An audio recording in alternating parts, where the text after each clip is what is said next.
मेरा नाम विजय रैना है। मेरा जन्म अनंतनाग टाउन में हुआ है, गोजा मोहल्ला में। 26 साल तक मैं वहाँ रहा था। 1990 में वहाँ पे एक प्लान्ड कॉन्स्पिरेसी के तहत कश्मीरी हिंदू के साथ मैसेकर किया गया। ऐसे हालात पैदा किए गए कि ताकि वो वहाँ से भाग जाए, और मैं भी उसका एक विक्टिम बन गया। मेरे सामने कम से कम 3 लोगों की शूट आउट्स या मर्डर जिसको बोलते हैं, वो प्रो पाकिस्तानी एलिमेंट्स के हाथों हुई है।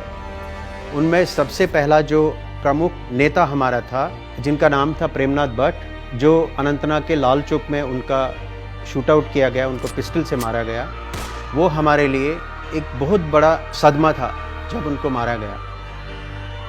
उसके बाद एक बाजू में मेरा एक और साथी था, उसका नाम था मक्खन लाल।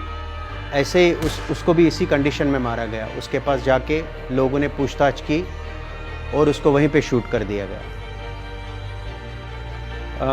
जो तीसरी किलिंग थी जो मेरे आंखों के सामने हुई है, वो एक पुलिसमैन था जो कि खन्नाबल में पोस्टेड था।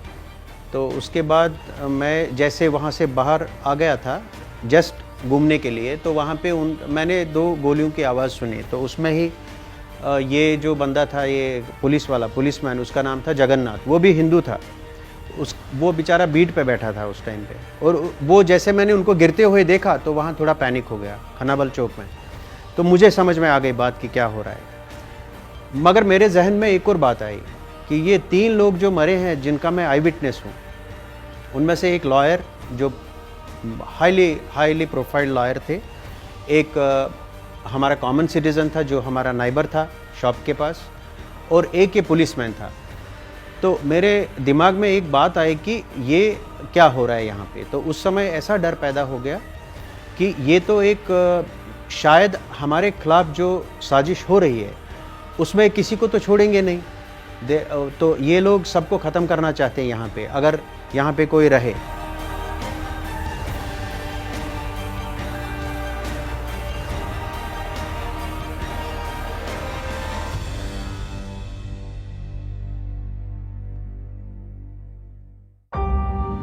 मैं अरविंद धर्मपुरी 17वीं लोकसभा का सांसद हूँ।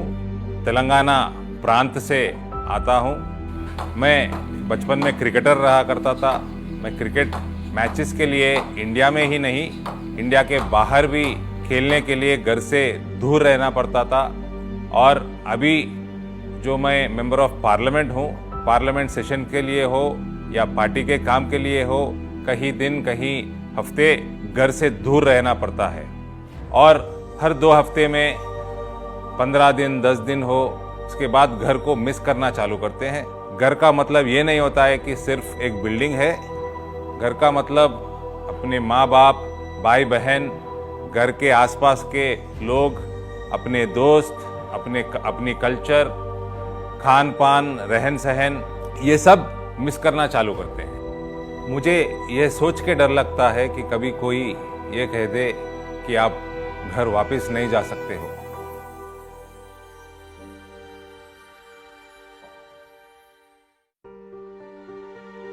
मेरे ग्रेट ग्रैंडफादर जो पंडित अम्बरचंद कौल जी थे, वो उस टाइम में, अपने टाइम में वो बैंकर थे। हम लोग फर्स्ट बैंकर्स थे कश्मीर वैली में। हम लोग राजा महाराजों को हेल्प किया करते थे। उनको जब भी उनके यहाँ फाइनेंशियल क्राइसिस होती थी, खजाने में से पैसा ख़त्म होता था, we use to give them money. वो टाइम था जब हम उनकी हेल्प किया करते थे। और फिर एक टाइम ऐसा आया कि हम लोग अपने घर से बेघर होके रोड्स पे आके हमको भीख मांगने की लायक जैसे पोजीशन हो गई। उन्होंने इतने सारे धर्मशालाएं बनाई थी, मंदिर बनाया था जहाँ पे सब लोग आराम करते थे, पूजा पाठ करते थे, मेडिटेशन करते थे। वो सब उन्होंने तोड़ डाला। सब उन्होंने वहाँ के मंदिरों की मूर्तियों को खंडित कर दिया। चतुर्भुजं चतुर्मुखं सेवितं चतुर्युगं कल्पवृक्ष भक्तन रक्षक नमोस्तुते गजा। मेरी माँ, मेरी मम्मी, दीदी की मदर इन लॉ और उनके 2 छोटे छोटे बच्चे जो घर में थे, वी ऑल वेयर लेडीज़। तो वहाँ पे भी ऐसा ही अनाउंसमेंट हो गया कि भाई लड़कियां हैं घर में जिनके भी, उनको बाहर निकालो, उनके साथ कुछ भी बुरा कर सकते हैं, ऐसा करके हम लोग फिर से वहाँ डर गए। तो माई मदर थॉट कि क्या करे करके मेरी मम्मी और मैं, हम लोग रात को 4 बजे घर से निकले और आते टाइम उन्होंने घर से खाली मेरी बुक्स और माता खीर भवानी की फ़ोटो और माँ शारिका देवी की फ़ोटो, इनके शिव जी की फ़ोटो और ये शिवलिंग हमारे जो भी हमारे इष्ट देव हैं इनको उठा के लेके आई। 31 साल हो गया है कश्मीरी हिंदुओं को अपने घर से बेघर कर दिया गया। वो अपने ही हिंदुस्तान में अलग अलग शहरों में रिफ्यूजीज़ की तरह रह रहे हैं। भाई बहन छूट गए हैं, रिश्तेदार छूट गए हैं, संपत्ति छूट गया है, अपना अस्तित्व खो दिए हैं। और मेरे मन को जब भी मैं उनसे मिलूं ये कचोटता है कि इनके लिए क्या किया जाए।